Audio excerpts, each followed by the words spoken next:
Sammy, would you please call roll? Are you ready?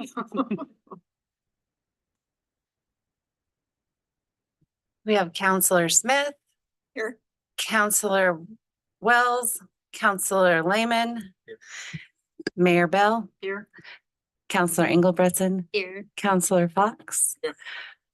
We do have a quorum and Counselor Wells is absent.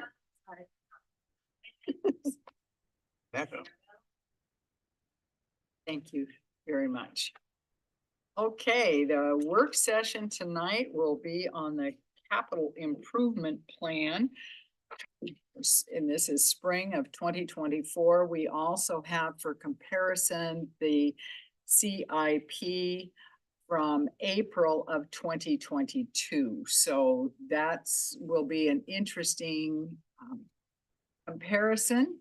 And I will turn the meeting over to Adam and he will walk us through the proposals and the costs for those proposals. What's the difference?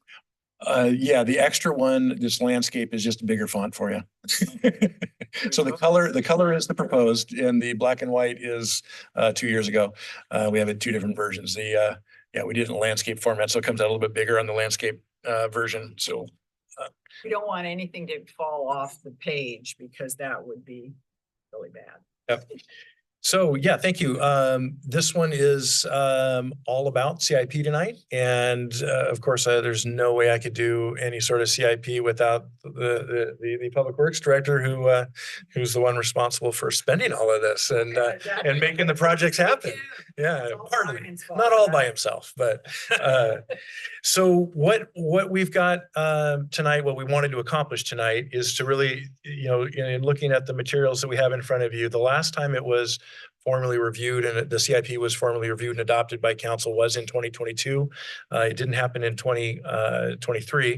2022 was really also, in addition to the project list that was reviewed and adopted by council, it was also a not super lengthy, but more of a policy document that came with it, which I messed with just a little bit in the version you have in front of you in color, but it's predominantly the same. I changed a little bit of some of the wording and shrunk a few things, but the intentions are no different on the policy side and the process side from the 2022 document to the proposed current document.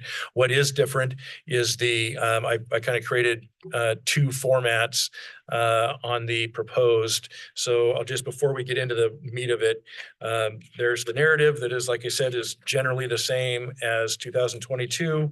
And then there are 2 different displays of the same list. The first list has 2025 to 2030 planning period, and it is categorized by fund or by actually it is 100% by fund: administration, parks, transportation, which is streets, and then water and sewer. And then the other format is titled projects by fiscal year, and so that one is just sorted just to show us what all we think our at least our proposed appetite is for capital for each fiscal year across all funds. So those are the 2 displays. And Brian and I, mainly Brian, had the assignment of going through all of the stuff from the prior approved list, updating both the years that we think they will happen in, the real high level estimate on the increases of the project costs compared to 2 years ago. Again, these are not engineer estimates. We don't really get into those until we get close to actually bidding a project. But these are our own best guess, and many of these, I think, have been talked about with engineers. So it's not that we don't have engineers involved. It's not just a wild guess, but they are definitely estimates. So you can see in that column, it does say estimated cost. I'll point out a few other kind of structural components to this. This is a little bit simplistic in that what we have not yet done is broken out the projects by, many of them are going to take more than a fiscal year. So right now we've done a more simplified kind of tagging of years. What we will need to do next is to go through those, especially in the first well, probably all 6 years, is to look at when we actually start expending funds in the engineering and design stage, and then break out that time frame from the construction stage, because it's quite often many of these projects are going to split fiscal years, and we need to figure that out for budgeting to get a little tighter on our CIP budgeting. We'll need to get a little more granular on that, and then additionally, there are several projects where a portions of the, well, actually only two that are that stand out that show up in multiple funds. So the total project cost is additive of so like the Public Works Operations Building and the Public Works Operations Center. You'll see that on the by fund list in 3 different funds. They add up to the total, and then that's another great example of the final thing is the cost estimates for some of these projects. If we've already expended some funds, so that for 2024 and 25, the project cost in here is the remaining dollars. So like Pavilion Park, we will have spent by the end of this fiscal year, 150-ish, probably 200,000, possibly of the full project. So the only amount that's showing for that is what is to be budgeted and spent in the fiscal year 24-25. That's the 400,000. Right. So there's several projects that it would only really exist in 2024-25, where that is not the total project cost. That's the total remaining project cost. All others will have a total project cost.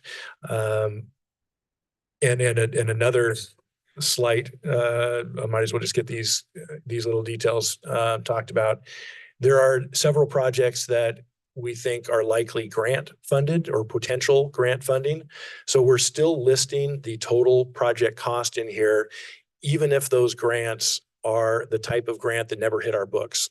We do occasionally have grants that we have to pay the match, but the rest of the funding never comes, we never incur the cost and then get reimbursed. It's paid separately. The grant never gets here. So when we get to those projects in actual budget time, you'll see that they may not be budgeted in the capital line item, but they're shown as full project cost in the CIP. That does help us for obtaining grants to show that we have a project and that we have an estimated cost. So just a little nuance when we get to, probably shows up in budget time saying, hey, it's on the CIP for 3 million, but it's not, in the actual budget for that year. Why not? By then we'll hopefully know whether or not a grant is money that comes in and out of our books, or if it never hits our books. So just stuff that we ran across as we were assembling this. Adam, Yeah. could you back up? I probably missed it. I probably spaced out. But if I look at parks and I look at number 2, the Coburg Loop Path, number 4, I see 600,000 as the estimated cost 24-25, but then per fiscal year is $1 million. Yeah, that's the total. That one's a hard one because each of the totals is only one project for most of the fiscal years. It makes more sense as if you look down like in transportation. So the blue box that surrounds, it's the bottom number. What I'm trying to do is provide a subtotal in this first sheet of what the total dollar amount is by fiscal year. So that example is 600,000 for the loop path, and then right above it is 400,000 for the Pavilion Park. So for that fiscal year, total parks is $1 million. I see. Thank you so much. I just got lost there, and you I probably thought there was said a it, remainder of 400,000. Okay, so that's helpful. I got it. So the idea there was to try and show, so the total for parks through all 6 years and then on into the future, 4.2 million, but the total by fiscal year is what I the got it. outline blue box Thank is you. intended. You probably said it and I just didn't get it. So I thank you for that. So I think that's the general kind of roadmap to the materials that we have. I think again, part of I'll step back to my kind of process notes. What what we're trying to, process-wise, what we're trying to accomplish is to go over all of this tonight with you, answer any questions about the projects, how we come up with them, the dollar amounts, why is it this year, not that year, those kind of questions. And we can make, if there are any significant adjustments that we need to make, bring it back to you in the special meeting we're having on March 26th and adopt the CIP. That meeting will also, just as a quick aside, hopefully will also be our audit acceptance meeting as well. What is the meeting on? It's the fourth, it's that work session time. So instead of a work session, it'd be the fourth Tuesday. So instead of the work session, it's actually a kind of a special meeting / work session. March 26th. Yeah. And we'll get out a formal note on that as well, and also talk about it next Tuesday. So we have 3 Tuesdays this month, because this one was a replacement for the fourth Tuesday last month that we had too many people gone for. So that's what we're trying to accomplish, is get the CIP adopted prior to the development of the proposed budget, so we can put these projects into the capital component of each fund. And honestly, what we're doing almost concurrently here is determining, in the budget, the very next step after this is adopted is, can we actually afford to carry out all of these projects on the schedule that we put forward here? And I think undoubtedly we'll have discussions about adjustments to that, particularly in streets. I think streets is probably our future conversation of, how can we keep up that pace? We probably can't, but this CIP is a mixture of what we realistically want to target for attempting to keep up the pace across all these funds, these projects, and what we think we can possibly get to. But it is a possibly get to. It's attainable, but it's on the pushing it end of attainable on the financial side. A little bit on the operational side. Doing a lot of these projects does take a lot of heavy lifting on Brian's part, and with Branch often for project management. I don't think that's as much of an issue as the financial part so maybe a tiny bit of grain of salt, but I think this is a prudent schedule. We just may not have the financial means to keep up with the prudent schedule. The one other change with this is we shifted this to, it's very slight. We shifted this to a 6-year rather than a 5-year CIP. And the idea with the 6-year is it opens the door to a conversation I'd love to have with council about biennial budgets. And that would then match up. That would be 3 biennia in a per fiscal year. And then we would update this every other year along with in prep for the budget. So I think we would then be, I think it would create a smart rhythm, and especially with CIP, when projects last over a fiscal year anyway, in many cases, I think that makes a whole lot of practical sense and gives us good data to use in our decision making. Real quick on how these were prioritized, and Brian can speak to all the details of that. I'll just give the summary of kind of the categories of how we went about prioritizing these. And this is typical for, any city in the state. Always are looking at what are the regulatory requirements? What do we have to do by law? We don't have too many that were in the absolute have to category, which is a good thing. I've been in a place where most of the CIP was a you have to thing, and that's not a good place to be. So kudos to Brian and team and everybody prior for not really being right on the emergency side of regulatory. Growth, that's clearly a category. We'll look at, do we need to do a project because of either already growth that's already occurred or growth that we're seeing imminent in any of our systems? Is the infrastructure at end of life? Are we already at the end where it just, it's toast? It needs to be replaced. It's not functioning. And then the related piece to that one is, is the rehab or the project beneficial in terms of long-term cost reduction? We prioritize something to do now. Streets is a great example of you do it before it deteriorates all the way, because if it deteriorates all the way, the cost skyrockets.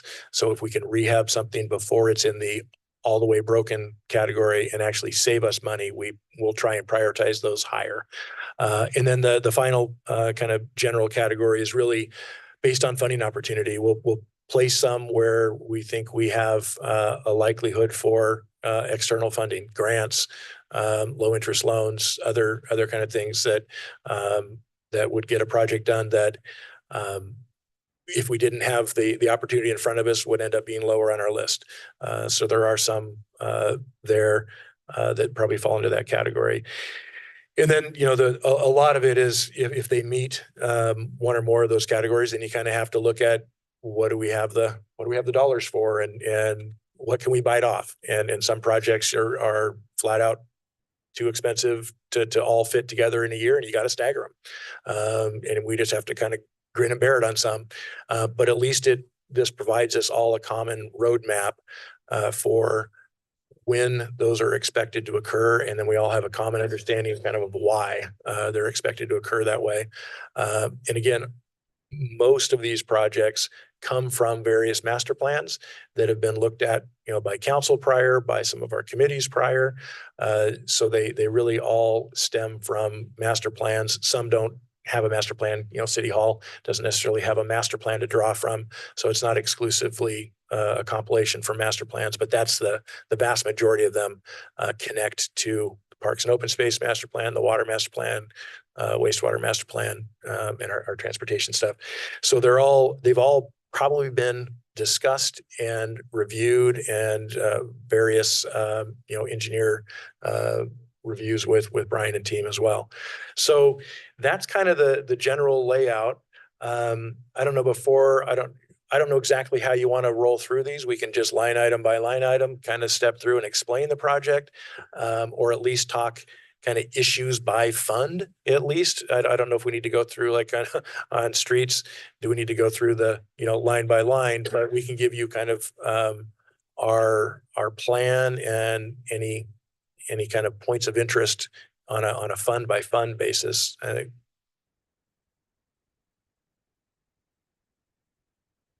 Well, I have a question. Just trying to comprehend, and this is way out of my, but I see the Collector Street projects, South Coleman Street reconstruction.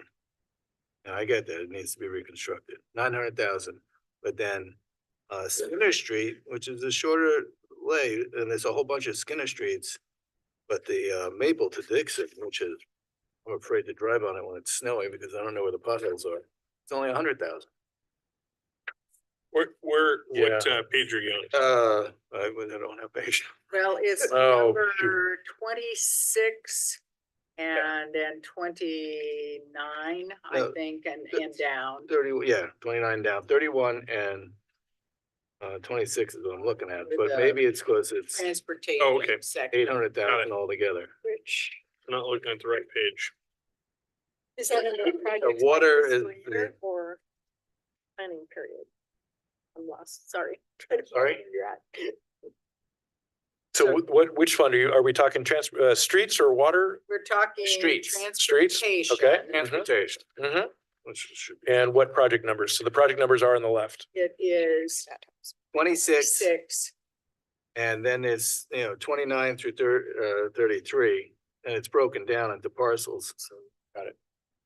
So maybe that's part of it. I think it is.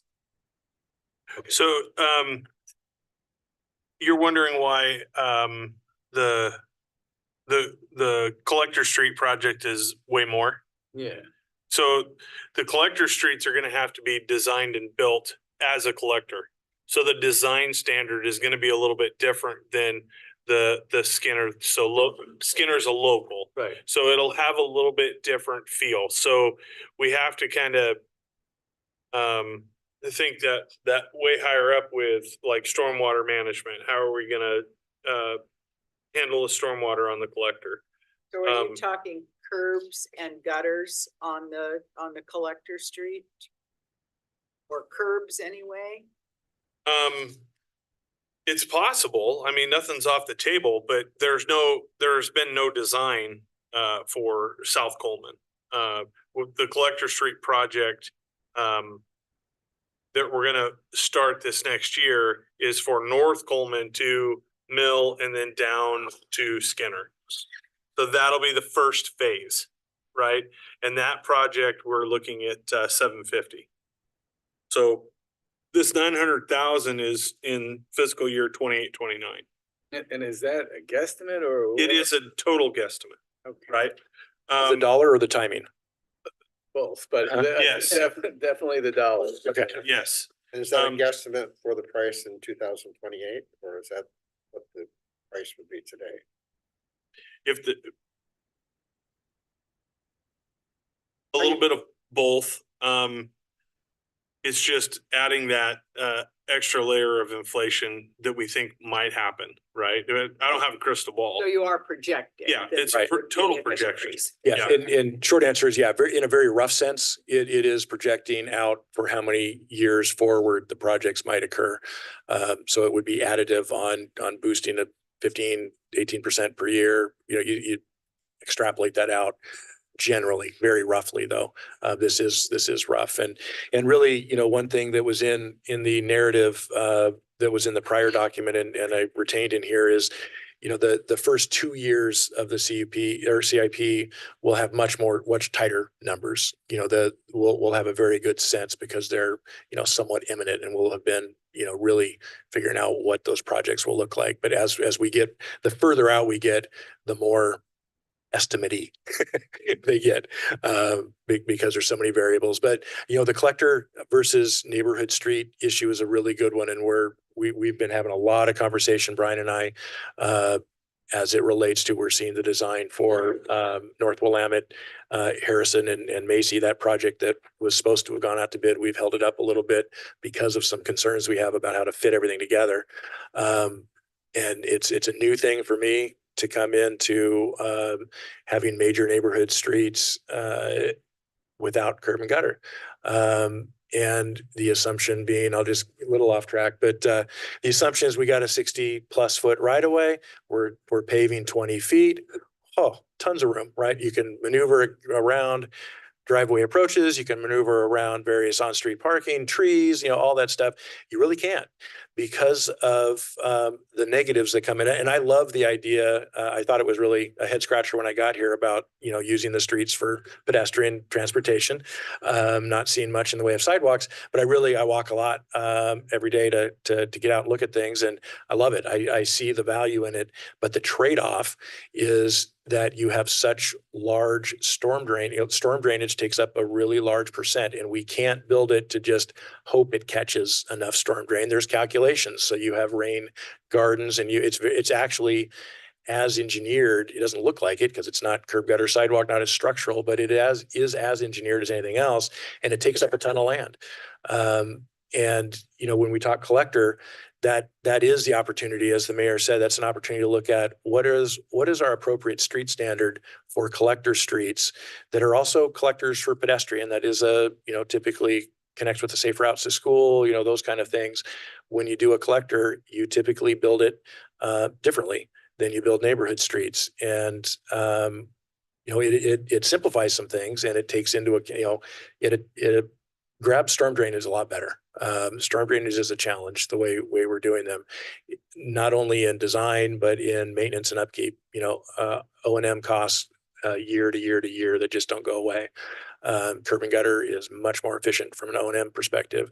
And we also have, you know, another opportunity to really where these will dovetail is with our stormwater master plan that's under development right now. So when we get there, we'll have lots more conversations about storm drainage systems, how it relates to our streets, our current street standards, alternative street standards, all of that. But that's part of it. And I think there is, you know, how much we pave on neighborhood streets for the parking kickouts versus leaving them as just shoulder, kind of do what you want. You can't do as much leaving it for shoulder because that's taken up in storm drain rain gardens. So they do have some different costs because of that. And I think the collector, I think we did on purpose, you know, on an estimate basis, add quite a bit more with the potential that those are going to be curb guttered and some sidewalk, at least one side sidewalk. So on the South Coleman part, I know when they put the flags up for where, the street actually is earlier, I mean, it's right up to people's porch, Yep. so will curb and gutter lessen that space as far as, It could. Yeah. because it, obviously it's not a solution to put the street right up someone's porch anymore. Yeah, they each have benefits and, and drawbacks. It may, if you curb and gutter it, yeah, you may move it off, but you have the roadway really close. If you don't curb and gutter it, the roadway might be further away, but you have a rain garden there and you can't park there. You get the road further away from your front door, but you don't get to use the frontage. So, and that's going to be, and everybody's, we look at the retrofit for existing is what we're struggling with the most. New is much more straightforward because you have a driveway apron and you're laying out the pattern. There's already a pattern when we're coming in on retrofits. So it's a challenge. Old trees. And big time includes old trees. You see how well attended these meetings are? When you start talking about the place is gonna fill up. Yep. That's what we should have done. Should have told everybody we're cutting down like a tree. Yeah, we're talking about trees. The one thing I do want to add to, when you're looking at the different costs, especially in the transportation, engineering for, these locals and the collector that have no curb, gutter and sidewalk are way more expensive than if you were engineering for curb, gutter and sidewalk. It makes the stormwater management way easier. It's just way easier for an engineer to design it, because if you look at what Adam just said about Harrison, Macy and North Willamette, we've already told the engineer not to scrap what they've done, but it's a drastic design change from what they presented to us. Because we know, as the owners, that the residents that live on Harrison, Macy and North Willamette would not have liked the design as presented, right? So we have to look at what's kind of best for everybody in the neighborhood. And what's going on over there on that project will be kind of the template moving forward for other reconstruction projects. So if we get this right, then we can kind of use it as a template for the locals. The collectors are going to be a totally different story. They will have a different look and feel to it. We just can't keep the old Coburg. We have to modernize in some fashion, and that's the struggle. That's the design struggle. But rain gardens aren't off the table. Absolutely not. And I think what might, this isn't a universal, but what might end up happening is the collector system, collector streets are end up being the more formalized storm drain system. And then we can design all the neighborhood streets with the swales and and then it allows the overflow to then come in. And so they can design smaller rain gardens as long as they have an overflow to go. But if you don't have an overflow, you have to build a really large rain garden because it has to take all of it. But when you can have a much more shallow rain garden and infiltration systems, if you have an overflow place to take it. So the overflow place, hopefully, probably becomes the collector streets because that'll have probably more formal storm drain systems inside of it. And then that goes, connects up to the county systems but we end up with a more robust storm drain infrastructure over time. So on these robust collector streets with the more modern infrastructure, are we talking about whacking down all those beautiful trees? Not necessarily, no. Each style has different opportunities to adjust and try to avoid as many as we can. But the real struggle is designing a street that's going to last it's going to be there forever, right? So the street will last forever with different preventative maintenance treatments along the way. So we'd never have to rebuild it, right? So that $900,000 would never happen again because you have to kind of design your funding mechanisms to keep the preventative maintenance going, or you will have to, somebody will. along those lines, we have to take in street designs and not necessarily look at the tree right now, but what is the tree going to be like in 50 years, right? So we have to kind of look at each street tree specifically. Is this tree at the end of its life cycle? If so, how do we do this, right? We obviously want tree canopy on streets, right? Because that reduces speed. It's traffic calming, right? But some of these older big leaf maples, there might not be anything that we can do about it, simply because their life cycle is almost over. So we just have to kind of treat it just like that. On Harrison, Macy, and North Willamette, we dealt with one tree that we said no to the engineer. You need to redesign around this tree. The tree has to stay. But one on the other side of the project was, this tree has to go. There's no saving it. We have to remove this one. So, you know, on one hand, we're trying to save the tree on one street, and on another street, no, it absolutely has to be removed. You know, and we can look at having our engineers say, give us design options. You know, here's what saving it looks like and the trade-offs, because there are the ones that we saved. It's got some other complications that aren't super ideal, and that's the living with that configuration for, you know, the foreseeable century, 2 century, whatever, hopefully. But and some, the design alternatives are like, oh, that's fairly easy, you know, and it doesn't leave a long-term like head scratcher when the tree eventually does go, and you go, who built the street this way? You know, oh, there was this tree here, you know. But We all love that tree, so it had to stay. yep, Yes. and that So- happens in every town. You can see it. You know, if you go around, you look at it, you go, huh, yeah, used to be a tree there. They designed around it. So 1997 was not that long ago. Can we all agree that that's a fairly short time frame? Like yesterday. Right. Mhm. So that is when Willamette Street was kind of rebuilt. And I have pictures on my desk of vintage looking back into town north. And all of those trees along Willamette Street were not not much bigger than that pin that I'm holding in my hand. So you can see what the canopy does over, you know, course of 20, what is that, 25 years? 20, Yeah. somebody help me. 13. 27. You're coming up on 30 years. Yeah, pushing 30 years.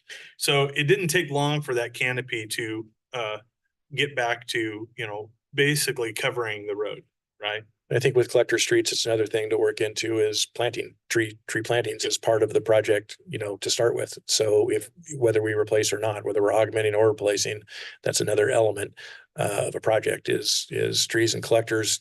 Maybe not here, maybe not all cases, but some collectors, you know, you'd even have tree grates or the downtown core, but those add to, you know, collector street pricing is going to be higher. Are there trees that are considered to be part of a rain garden system? Because I know like a big leaf maple is a wetland tree. I mean, do they ever look at it where in, you know, as opposed to it impeding the runoff, it actually helps with the runoff and the purification? Are Yeah. there? Yeah, those can coexist together. Not all of them are great to have open standing water, and part of a rain garden is it goes down. But if there's lots and lots of roots, it doesn't go down, it moves. But yes, I mean, depending, there is a way. It's, you know, for an engineer, they'd much rather not have those variables.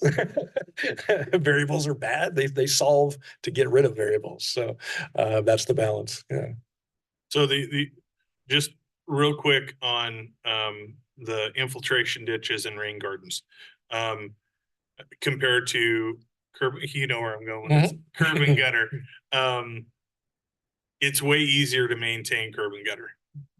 You know, Adam and I had a long conversation today about pesticides and herbicides. You know, trying to reduce that impact and still being able to make things look nice, right? So once we put in, you know, 4 blocks of infiltration ditch, Somebody's got to take care of it, right? So how does that maintenance program look? What does it look like? I think a lot of that might be sleuthed out in the stormwater master plan, and how we tackle those maintenance problems. But, you know, because nothing is there now, and the shoulders kind of just soak up the water when it can, we're going to be building a stormwater conveyance system of some sort. And that just adds more to maintenance. So how do we pay for that? How do we mitigate it? So just think about those things as well. It's not, obviously that's not a capital conversation, but the reason why cities have moved to curb, gutter, and sidewalk is for the simple fact that it's way easier to make it look better. Anyway, So on the projects by fiscal year, the 3,623,000, those are all funded with our revenue budget. Those The, have like, the funding for this- all those. this upcoming year? Yeah. No, I would say that is an almost yes. I can't tell you for certain yes. What we really are needing to do and what we are working on right now is is determining whether that's the case or not. So you'll see that in another month or so, how much of this we think we can. I think this is very close to a yes, that we could say for certain. I think it's a high probability that we will reach all of these. I think if we don't, it's maybe more of a timing thing than a money thing, that some of them may roll into the future year. And what I think over time, what we really want to do is not have well-intentioned wishful thinking and is to be really explicitly clear on here's what we can accomplish and that's why I think splitting it up between engineering and construction and staggering years, so we aren't budgeting capital that we don't expend and rolling it forward. It's a nice little savings account, but it also then might negatively impact O&M because we're over budgeting capital and we're starving ourselves of O&M. So that You have 14 projects there. Do you have them prioritized in a fashion yet? Well, 6 of them are really kind of 1.5 projects, which is the Public Works Ops building. It's just showing it, in the various funds. So that it does shrink it a bit. But yeah, and it's really hard to, I would say that yes, it is prioritized. It's just, there's a lot there, right? And we know that. One of the things that kind of answer the question of funding is a lot of these projects haven't even been put out to bid. So we actually don't know what the actual cost is going to be. You take the Sarah Lane path to Trails End Park, and we have $600,000. We don't know what it's actually going to cost, right? It might be, 150, 200,000 less, or it might be 150, 200,000 more. It's hard to say. This coming year is a great example. And, maybe just running through this one really quick, line by line might be useful because it's the stuff most upon us that we've all probably talked about. Pavilion Park expansion improvements. We've split those, split that up. So we will have a fair amount of expenditures this year with the restroom, septic, and some of the utility prep work. And that some of that, the building itself will pay for before the end of this current fiscal year. It's not in that 400, but we have the parks grant, and then we're going to have to, we'll be talking about the project cost beyond the parks grant. But that one's in there. We know what's going on. We still have to bid the landscape and excavation or mounding and irrigation, the small stuff that goes with that. But we have a good sense of that project. Brian just mentioned Coburg Loop Path 4. That one's already funded. That's we have the money. No, let's see. That is not the one we have the money for. We have it funded. That is one where that money won't come in and out of our budget. So that's an example that I mentioned earlier. That 600 will only 120 120 or 140 will come out. The match we'll see in our budget, but we will not see the total project cost. That one is highly dependent upon, the city of Eugene project manages that, required to project manage that because of the funding type. So we are sort of at their mercy. We originally thought that was going to be 25, 26, and on a conference call to talk some other details, they said, oh, and so we're going to try and bid it out this year. And we were shocked. We didn't know it was going to be bid out this year. It may or may not, which is a good thing. And it doesn't mess us up. That shows we have to be agile with our CIP a little bit too. But that one, I wouldn't be surprised if that actually kicks out to the next year. I was looking at the loop pass and number 5. Uh-huh. Is that a have to, or is that at our discretion still?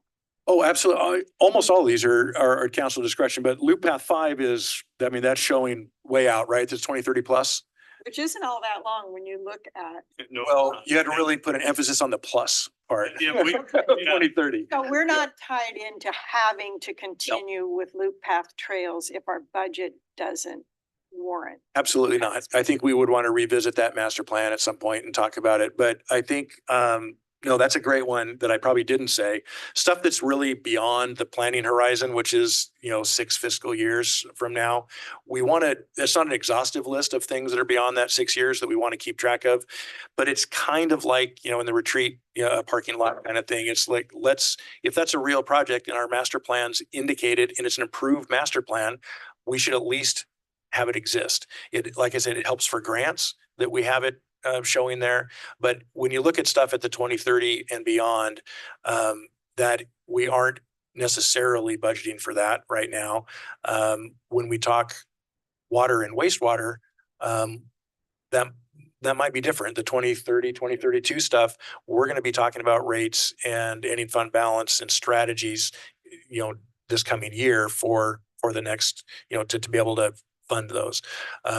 On the park side, probably in general, when we talk parks, that is the most or the least regulated and the most in council's control.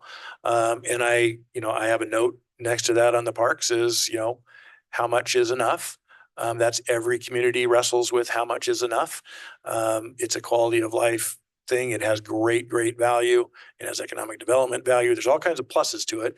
There's also very little funding for it. It is a general fund property tax, unless you get grants that this community's been great at getting. I think it's a tough one. It's a good conversation, which is why, partly why at the retreat, the framework document has, a review of the Parks and Open Space Master Plan. I think that's where those questions of how much is enough, is growth. How do we incrementally do that? That's where that kind of conversation goes. And then the results of that conversation show up here. This is, a bit of a technical document. It helps with policy reminders and guidance, but the real policy conversations is up at the master plan level. This just pulls that, organizes it, and helps us get both operationally and financially prepared to carry it out. Great questions. Good input. So every year Brian has an awesome, super boring list for street preservation, for crack sealing and seal coating. It's very long. It's Yeah. long. It's very long. It's got every street name that we have in the city on it. So what we decided to do for this project is to just consolidate those by year. So every year you'll see 2 street preservations. One is crack sealing, one is seal coating. Each project by themselves, by street segment, is really not even capitalizable. And really that's another budget thing that we put them in here because they're critically important to our infrastructure. And they take some management time for Brian to bid and do and oversee, but they really aren't capital. They're actually spent out of materials and services, out of O&M. So while they're included here, it's a bit of a misnomer, but I think it's important to show that those, if we don't find the way to do those, the capital list grows. So we have that every year. And that's probably honestly on the street conversation, the parts that make the capital projects for streets the most challenging are how much debt service that the TUF has left in it. Because the TUF right now is already paying debt service on an OTIB note for $1 million. So that is kind of, we'll get it down to the very granular level, but it's kind of spoken for already. The next, and it's scheduled to sunset. So we can't, unless we do something with that, we can't go get another loan on a revenue stream that we've already got a loan against. So if we don't have that, and we know we have O&M, we have, crack sealing and seal coating are critical to extending the life and not having every road show up here earlier. And if we fund that, how do we then fund the capital? So the street fund is probably the one that we've talked about, Brian and I have talked about the most when we put this together and did the update, is the ability to accomplish it. If you don't look at it by year, but if you look at it by fund, and you look at transportation, that list by fund, that's a daunting list. And there's way more, beyond the 20, we didn't put anything past 2030 on this one at all. So that one is just a one that we're going to come back to and talk about at budget time. There's really an inherent conflict between capital and O&M with that fund. And every city is wrestling with that. It's not unique, and good work has been done. And it would be awesome if we could keep this pace up. And we'll have to talk about strategies to do that. Without going into too far in the future, the $750,000 for the Pioneer Valley next year, So 25, 26, it says federal grant. Is that just a hope at this time, or? No, I submitted something last week. It's not a grant, so I didn't bring it forward. I'll have it in my stuff for next Tuesday's meeting. Federal earmarks are back. They've been gone for a long while. They've been back for 2 cycles now. There was a due date to get projects that are 100% grant, but they actually get embedded in the actual federal bill legislation. They get listed and named. So I did a bunch of scrambling last week and put together 3 or 4 letters of support from a resident of PVE, Chief Chad, and who else? Public Works Director for Lane County and Mayor Bell. And then we also got an eligibility approval letter from OHA, because it's still required. It's earmarks are from existing pots of money that you otherwise have to compete for. And we had that's the only one we ended up throwing in the hat. So that one was due last Sunday at midnight. So I got it in about Sunday by noon. So Kudos to you for doing that. That's very impressive. so that one, I put it in there. This one is the most difficult on a kind of a probability, attaching a probability to it. I have no way to attach a probability. It could be 5%, could be 95. A lot of them go based on, is it a good story? Is it compelling? Is it unique and weird, and hard to fund any other way? So PV seems to fit a lot of those categories. So we'll see.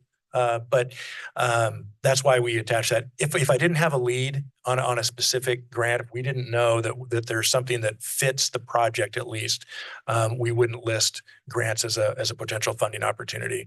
We're only listing them if we know we have opportunities.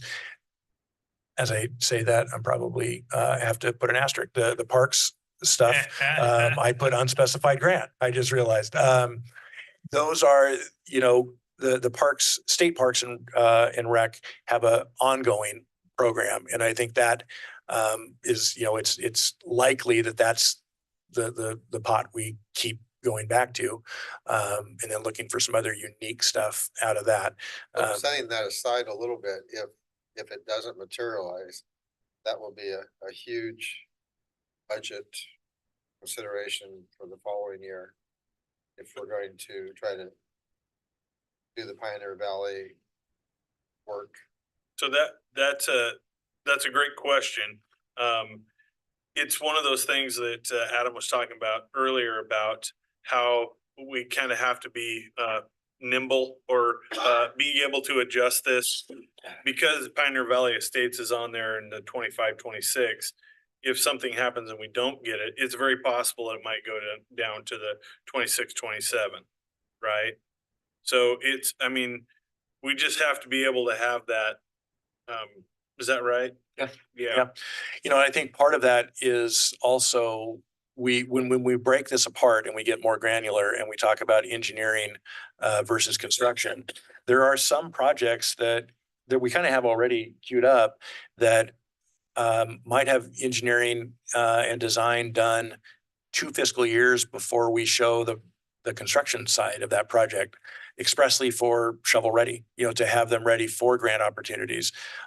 If they're able to be deferred, we may want to do the engineering design and then hold off and defer the actual construction until we find a different funding stream. Well, there's another partner in that project, and that's the Lane County doing the road work. Yeah, Yeah. that's correct. They, excuse me, are they that flexible with postponing it for another year? or They two? have been up to now. That's part of that Yeah. nimble variable stuff. Yeah, if it's the other, it could go the other way around. They Absolutely. could say, we cannot wait. We have a funding source that requires us to spend it this fiscal year. So yeah, it may make us scramble the other way.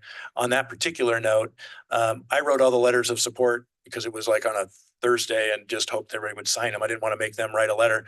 And so the letter that the Public Works Director at Lane County signed, I assume he read it, you know, did indicate, you know, the potential, and it's not binding, obviously, of collaborating on the project where they maybe bid the whole thing. You know, they project manage and bid the whole thing. That could make that project be potentially less than 750. So again, the estimates take into account a whole, you know, range of possible scenarios, and we go on the high side of both scenarios.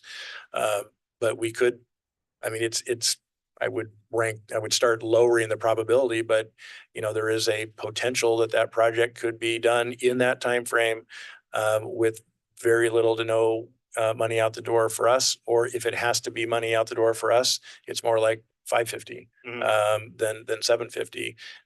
But we don't know until we get closer to, like you say, both our own funding and agreement and partnership opportunities. It's one of the reasons that when we started this conversation in earnest several months ago, we pulled in the partners that were engaged in this. So we pulled in Lane County Public Works and really had those conversations. So they knew upfront what we were thinking, and we knew what they were thinking, which is probably, you know, why he was ready to Yeah. sign that letter. Yeah. This wasn't like, what are they even talking about? I mean, Yep. we had those conversations. And we have worked in a partnership with Lane County. We did that on the 12-inch on Van Dyne. That was kind of the first, I want to say it was 2017. My years get so Yeah, mixed up. they But when we fly by. redid, Yes. Van Dyne Always. and Willamette, that was kind of the first leg, and we had to get that water main replaced from North Willamette around to the fire station. So that was a Lane County project management. They put it out to bid, and we paid for what the contractor bid the waterworks for. Which is a great way to go. And then, we're hopefully gonna, we're gonna talk to them. We'll hopefully be successful. Also with the crack seal and seal coat work to see if there's possibility that we have them, because they do that all around the county. If we can add our projects when they're doing, you know, if and when they do projects here at a much more cost-effective rate. I did that in Southern Oregon and worked with the city and county, and that was normal for a lot of our street work was kind of a piggyback where they added on and we paid that component at the local jurisdiction level, and they did the work and just added those streets on. And we'll see if they're interested in that or not. So I know I wasn't at the public meeting for Pioneer Valley, but it sounded like there was a pretty heated discussion. And if we get the money, I think it will it'll be great. If we don't get the money, I'm very concerned that we take a lot of time to think of questions that the community might have and really get out in front of that in every way we can with information to avoid some really ugly council sessions. Yeah, so, yeah. So the conversation that we had with Larry Von Seeger, he's kind of been the spokesperson for PVE about the water distribution system out there. And when I spoke with his wife and him, you know, I let him know that, you know, this isn't a for sure thing. But Adam would really like you to sign the letter. They were both just elated that this is, you know, this is the route we're going, right? And he's like, I totally understand that, you know, this might not be a for sure thing, but just knowing you guys are trying your hardest for us is so I don't know. I really think that just trying is what they're looking for. And I was actually Having it looking- on the capital improvement project, that Not has- ignoring them at all. Yeah.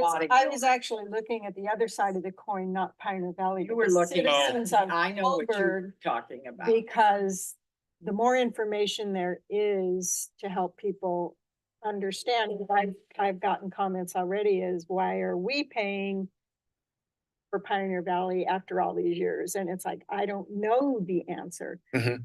But I think we need to anticipate those questions and concerns from the citizens of Coburg so that they understand why we have to do it, what we've done to try to mitigate being responsible, and what that's going to look like, and where the money actually comes from. I totally agree. And I think, and there will be council level conversation that will go into that because it depends on your policy direction on how we actually shape what we're doing.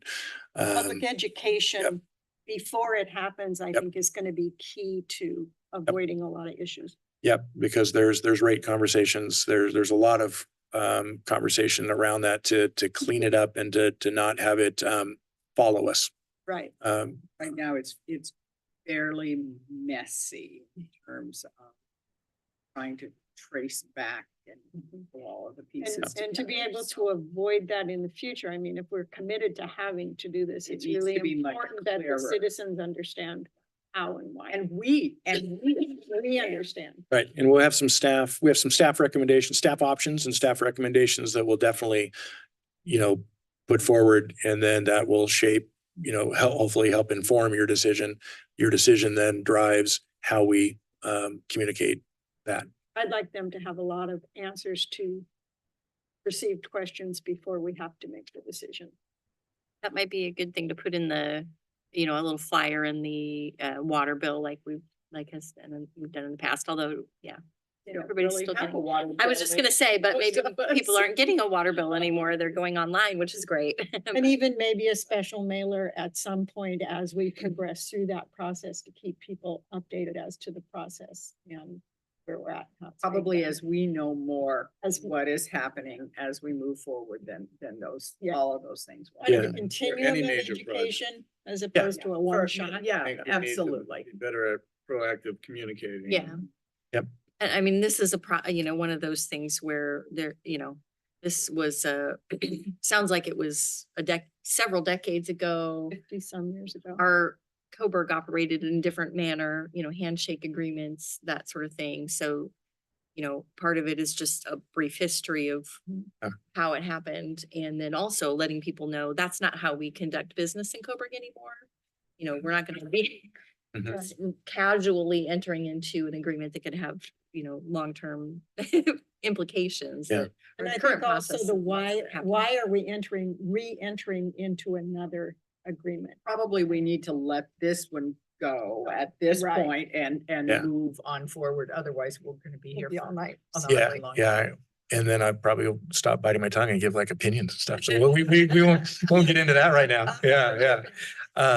But yeah, and just to maybe real quick to add on to Councilmember Britson's comment is we also don't operate the same way financially. And that came up in the meeting, because it was a little bit of a revelation to me about, oh, that's why the property tax stuff had been mixed around, and that doesn't occur in a water system anymore in our water fund. So, but it, as I found out from looking at the history, that's partially why it was extra contentious, is because the shortfalls in the water fund were being paid by property taxes, which changes the policy conversation considerably. So yeah, well put from everybody. We totally agree. And there'll be plenty of formal materials in front of you and options of ways to go. Because what we want is something that finishes it off.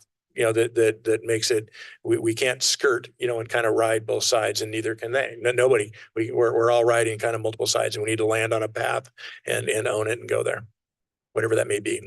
We'll get stuff for you. Clear for now and clear for in the future. Thank Yep. you. Yes. Yeah.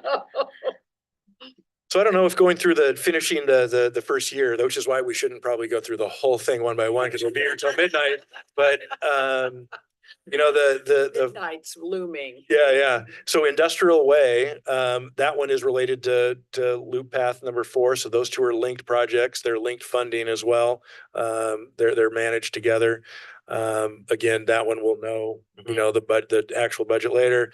North Willamette, Macy and Harrison, that's one we've talked about. That's we had thought maybe we'd have already bid out, and actually possibly originally we had it tentatively on next week's council agenda to approve the contract bid, but that we have purposefully slowed that one down to work on design details. But we have some funding lined up already. Collector Street project, we talked about that one. We've broken that one into pieces, and that one we do actually have money sitting in the fund, which will be a little when we get to budget conversation, it'll look really it'll look kind of flushish in streets, and we'll have to quickly say what that is. Kind of restricted funds for that project in capital. I jump in and ask a question about that. Are we inviting the people along that street to see a couple designs in advance? I think didn't that happen with You're talking about North Willamette, Macy and Harrison you did that, I think, for the collector. that one, right? And then, on the Coleman, will it be a similar? Yeah. Inviting the public to at least have a little preview and maybe some input or. Yeah. So the input part is kind of hard, right? So we kind of have to leave it to the engineers and staff to kind of make the best decision for us. It's kind of your decision when it comes to design standards, but input is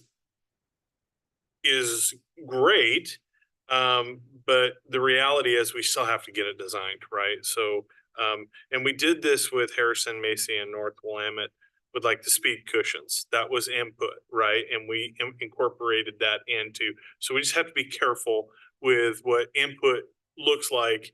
But yes, go ahead. I know you want to say something. No, you for sure. We're going to be doing that again with Harrison, Macy, and North Willamette. We have to, with kind of the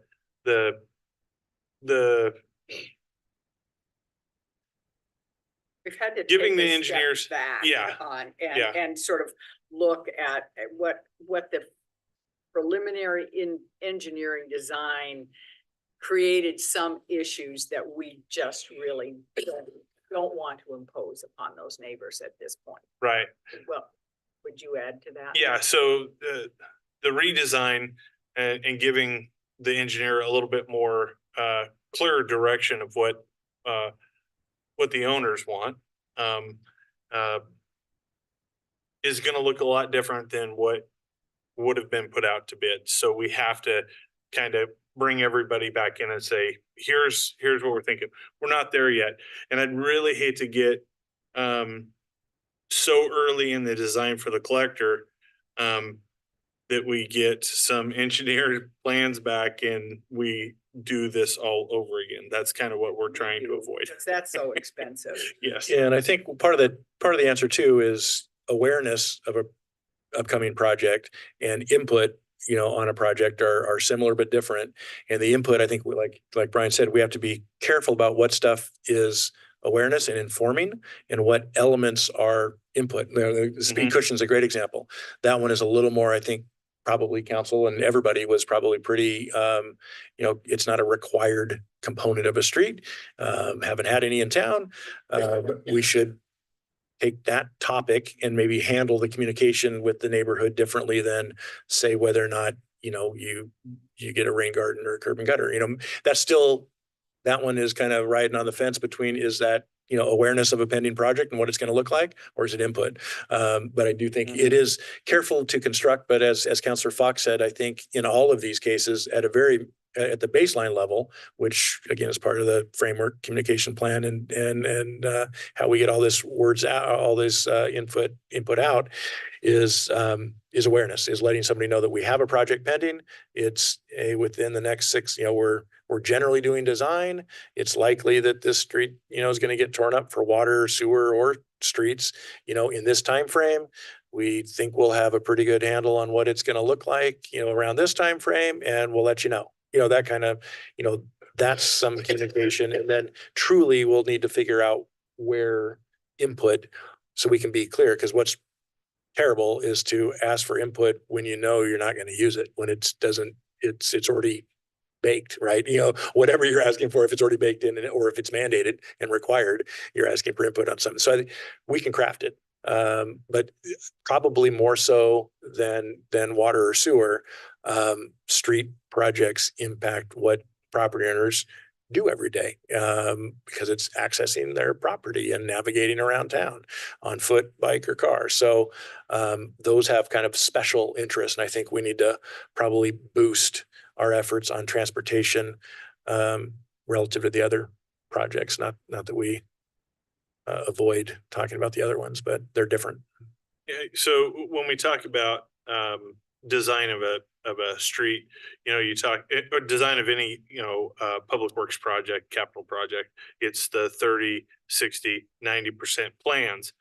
Well, you might get 30% plans. This is going to sound like I'm beating a dead horse, but with a normal street that has curb, gutter, and sidewalks, 30% plans are going to show that, right? It's easy to see. You know, kind of where those are going to sit elevation wise. 30% plans on like our local streets are probably not going to show the storm water conveyance system in great detail. You're probably going to be seeing those when you get to the 90% plans, and how wide those are going to be, how deep they're going to be, because it all talks about, you know, the crown of the road, how much water is going to shed off the road, off the shoulder into the stormwater system. So that's why, if you're wondering, well, why the heck didn't we catch this before? Well, that's one of the reasons why. Just not designed yet. Right. Yeah, we don't have anything to look at yet on Those some of the details details. weren't exactly, it might have showed where some of the stormwater may have been on the 30%, but when you get to those 60%, that might be where we have the open house and we say, here's the designs. It gives us that flexibility between 60 and 90, because we're probably going to bid out just past the 90% point. Yeah, I think that's a good point. Like, I think a lot of people in town will automatically just say, oh, we don't want curb and gutter, but they don't have any.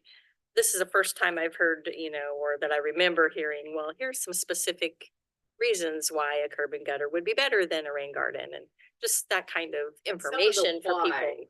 Like, what are the trade-offs, and, you know, money wise and space wise and maintenance wise, and then talking about the specific project.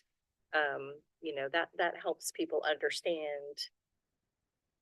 Right. If we do decide to have more curb and gutter in certain areas or for certain types of streets. Sure. So this is educating again. yep. It goes back to educating people. About the reason why you probably haven't heard, we've talked about curb, gutter, and sidewalks a little bit with alternative street designs in the past, right? So we kind of made that decision a couple of years ago that we're going to have some alternative street designs. Why you're hearing about it kind of at fever pitch right now is because this is the first reconstruction project transportation system is seeing. Right? So it's why we're wanting to make sure we get this right, because like I said, this is gonna be the foundation for how we move forward with other local streets.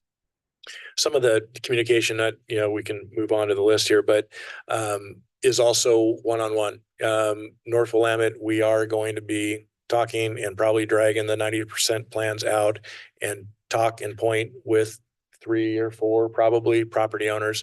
And again, it's a mixture of informing them of what's going to happen and providing we can do it this way or this way. We're for our needs and our spec. Which do you prefer? We're agnostic. We don't care. Which one do you prefer? That isn't always the case. We don't always have the option to give somebody an A and a B, but in some of those that we're designing, we probably can say, do you want a parking bay or do you want a driveway approach? Can't have both. Which do you want? And so some of that communication will not be on the website, won't be on, it will be us with a red pen and going out there and showing them, because plans are also hard to read for people. Yeah. We miss things occasionally. Well, I miss more than he does probably. But they're hard. There's a lot to them. And, you say, oh, just do this. Well, then the engineer goes, well, there's 10 reasons why you can't just redraw that line. And they go through it and you go, oh, obvious. So it's hard, but we will be doing one-on-ones. And I think transportation projects are the most one-on-one type projects we have. So I think actually it looks like it's a long list still, but we're really to the spot, and I already talked about it, Public Works Operations Building and Center.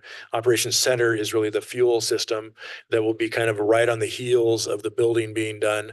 And again, those are split between the 3 funds.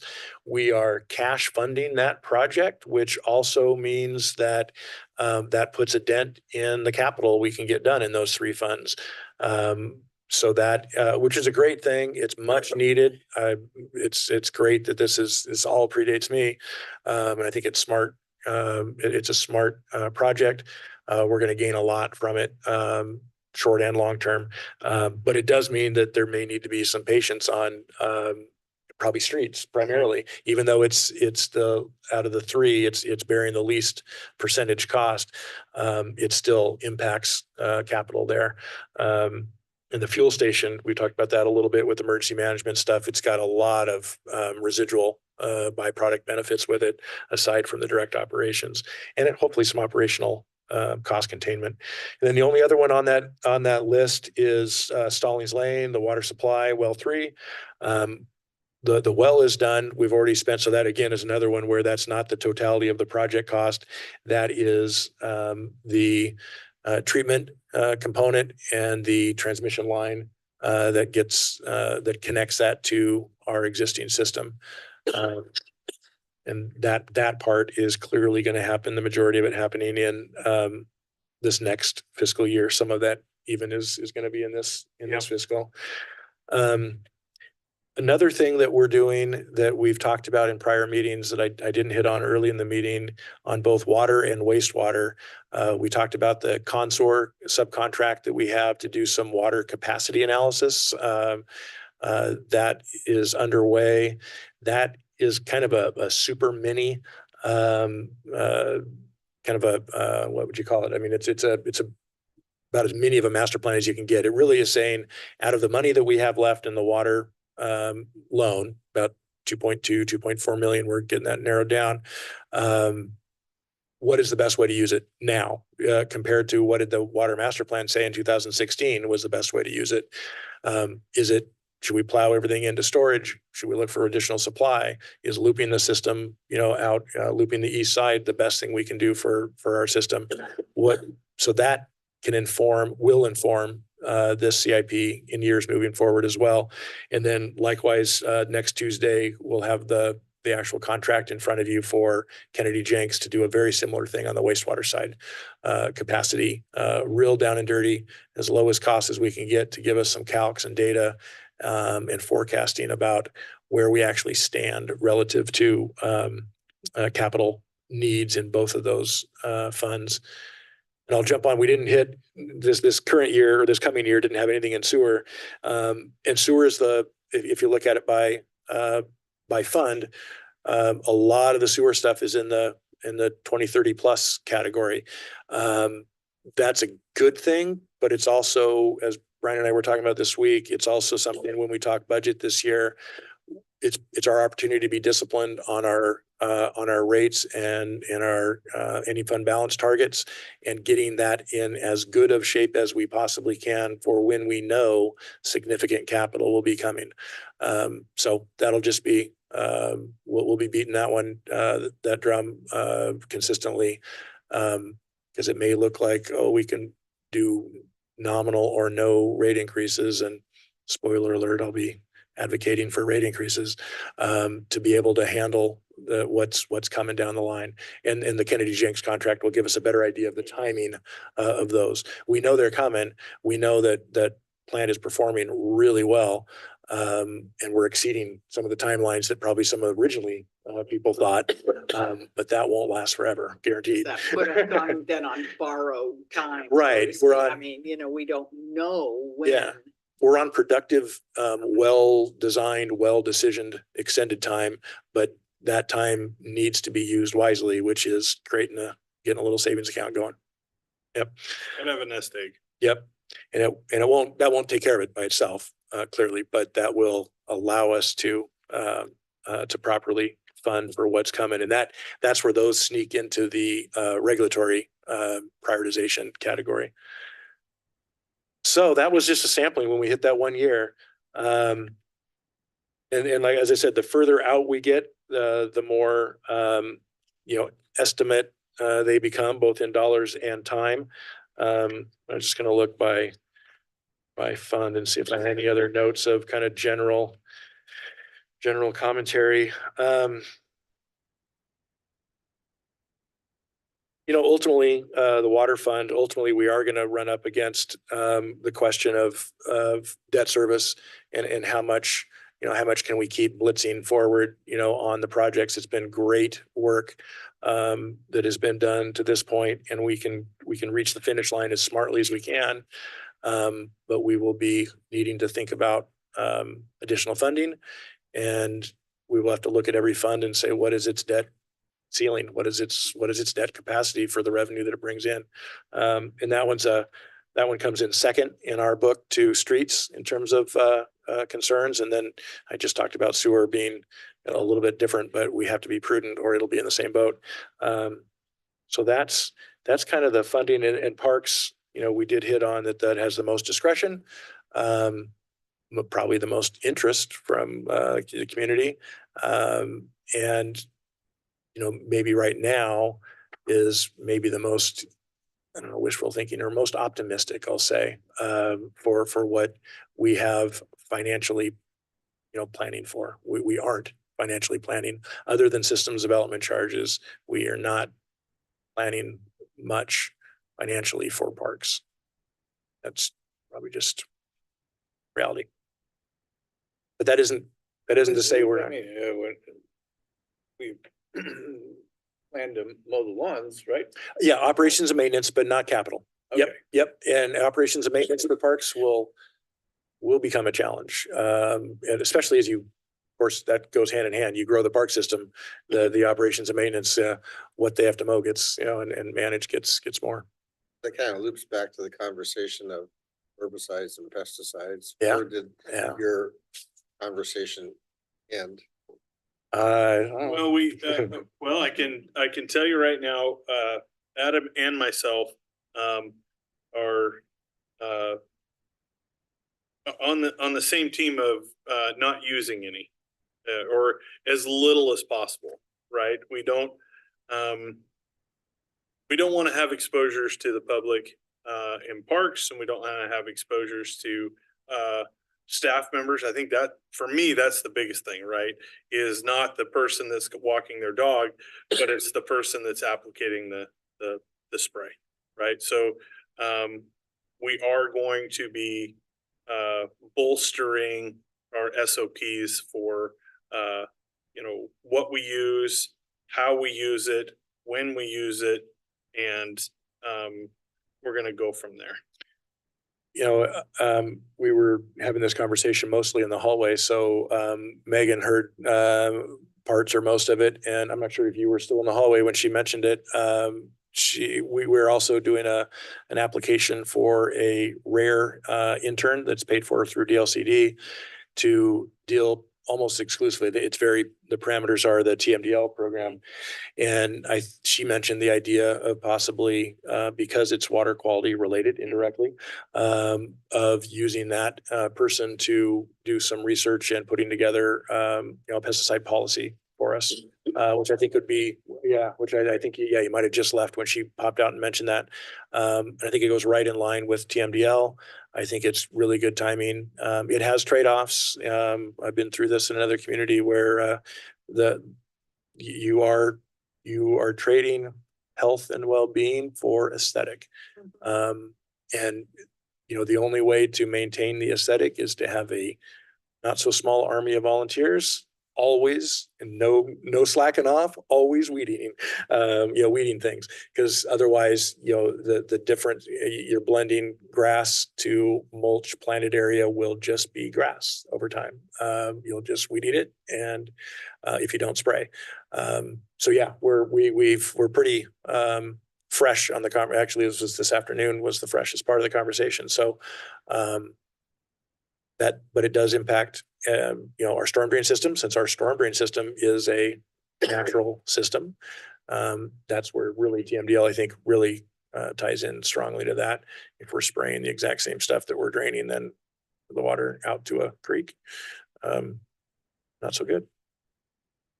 I think in that vein with the pesticides and, with the amount of time that it does take to keep the parks looking nice through staff and volunteer time, a lot of emphasis needs to start being put on how we landscape and what kind of ground covers and plants we use that don't.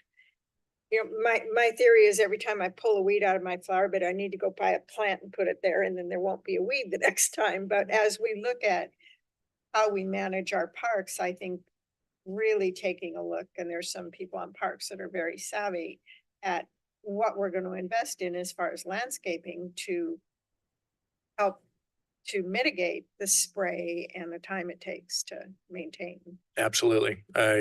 We both were talking about that exact same thing. Is we don't want to be putting, and it kind of goes to the same storm drain thing. We don't want to be putting new investments in that we know have a high maintenance cost that we are struggling to pay for now, let alone add to the burden. Even in our right of ways, there's things that could be planted that require very little maintenance that help keep weeds down. So Yep. There's some. minimize Yeah, mowing. there's- Minimize mowing. Yeah. There's We have some plans in the works. Concrete. there's only I one, don't know. there really is only one area that we do focus our spraying on, and that is the area around Johnny Diamond Park, just outside the fence, between the fence and the creek. And the reason why we do that is we're struggling with poison oak down there. And every time we send somebody out there, they get poison oak from stem to Nasty. stern. And, it's days off that they have to go into the doctor. It's just, Please send people out there that aren't Don't- allergic to it. yeah. I can't get within a block then. Yeah. Yeah, I don't know if, cause then we even tried that. And then it ended up being somebody was doing laundry at the wastewater plant. There you go. Next thing you know, Yeah. now they have it and it's on boots, and it's just kind of a nightmare. So I just want to be clear, because this is a public meeting. We don't spray in the parks right now. There is only one area that we worry about, and we keep, there is a few spots out at the treatment plant that we do spray. It's out of the, it's away from the public, and the crew knows that they have to have their PPE on when they are spraying. We don't spray on windy days, that sort of thing. So, we're very, very careful about where we applicate and where we can. So I just want to make it, I just don't want it to seem like we're willy-nilly, we'd be gone everywhere. That's not the case. You're judicious in your use. Yeah, if we go through 5 gallons every year of weed spray, I'd be shocked. So Yeah, and pesticide policies, I think are just smart to do. They're smart from a HR side and for our liability reduction. And like I said, it's a health and wellness thing for the staff and the community. And so balancing that is really what we'll bring to you, and make sure we're as clear as we can on the service level trade-offs that brings. I mentioned to Brian that probably 10 or 12 years ago, Ashland did a very early in the state pesticide policy, very significant, big one. And it basically meant, because there were a couple incidents, actually the school district had a bigger incident, but community incidents, they were not good.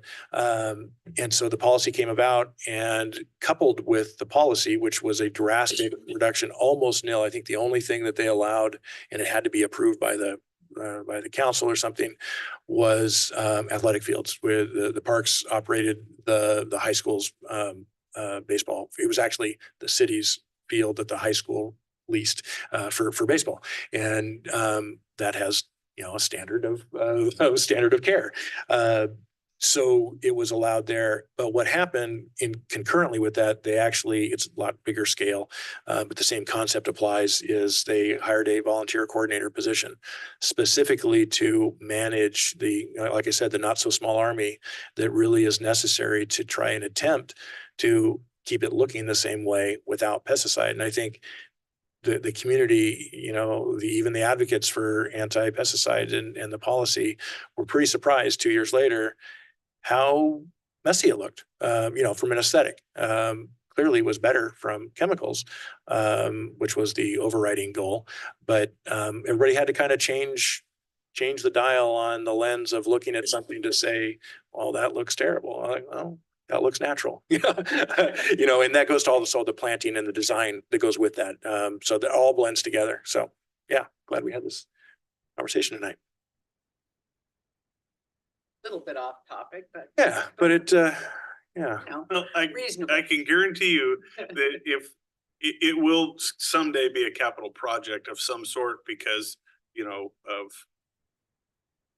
dealing with, it's a big ticket item, right? Especially storm drain and parks redesigns to eliminate that. Luckily, we don't have it's not a huge shift. It's a minor shift. But still, yeah, that creeps right into the conversation. Not too far off topic at all. It's They have good any, for us to think ahead. any studies on how much white vinegar affects I found out that dandelions don't like white vinegar. Yeah, and yes, there are. Yep. And we have actually used, we've dabbled in the arena of Dawn dish soap, white vinegar, extra strength white vinegar. We've Peppermint? Herbicidal. yeah, Peppermint sprays. yeah, we've tried it all, and you really have to just hit that nail right on the head with it, or we're just wasting time. But I'll let yes, you know, John, because I'm using more of the herbicidal vinegar at home now. Oh, I've been using it. Yeah, They don't like it. no, they. But you have to write it. You have to But pour it it right has on to- the spot. Yep. Right, And at the right time. they tend to have a few more dandelions than us in our yards have, to manage. But still, no, those are all worthwhile. And then that can be embedded into The volunteer day. yeah. There you go. Send the kids out with the bottle of herbicidal vinegar.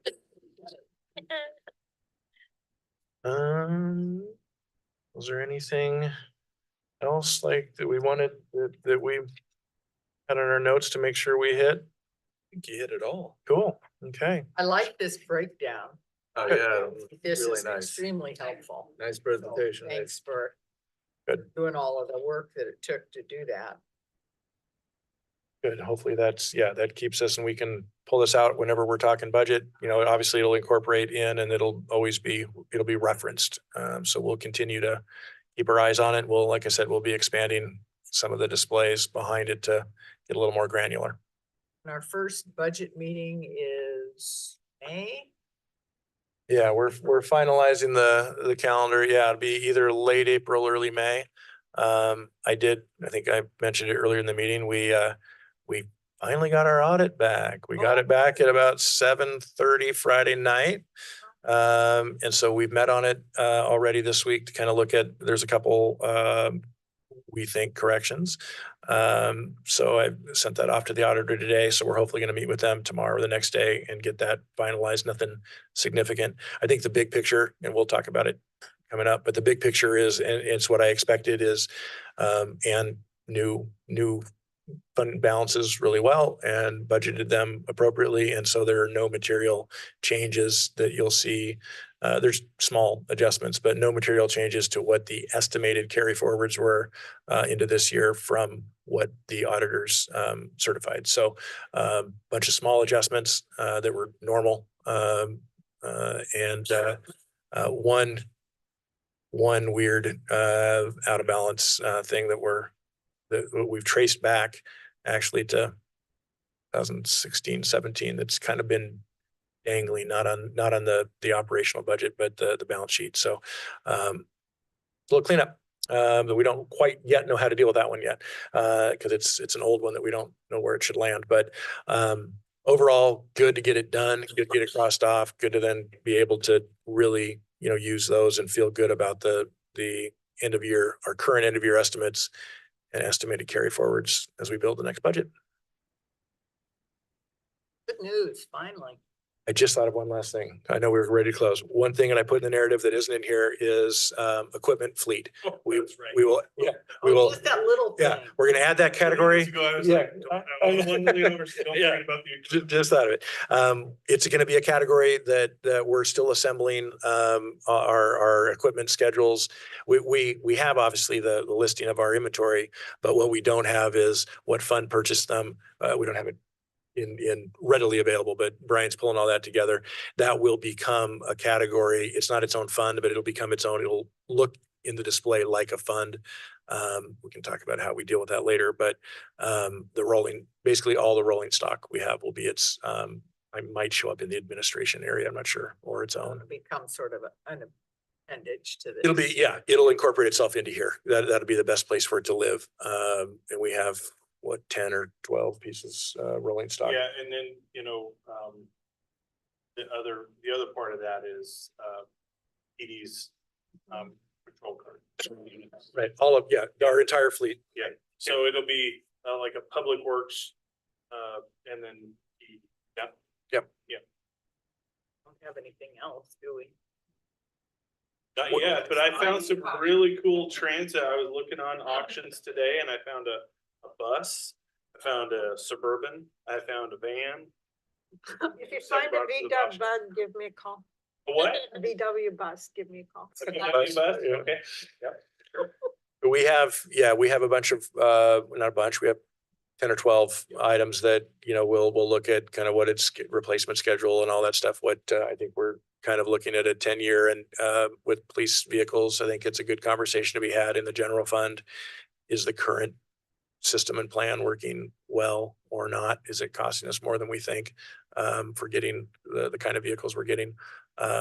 So that'll incorporate into the CIP because they are a capital expenditure for those funds.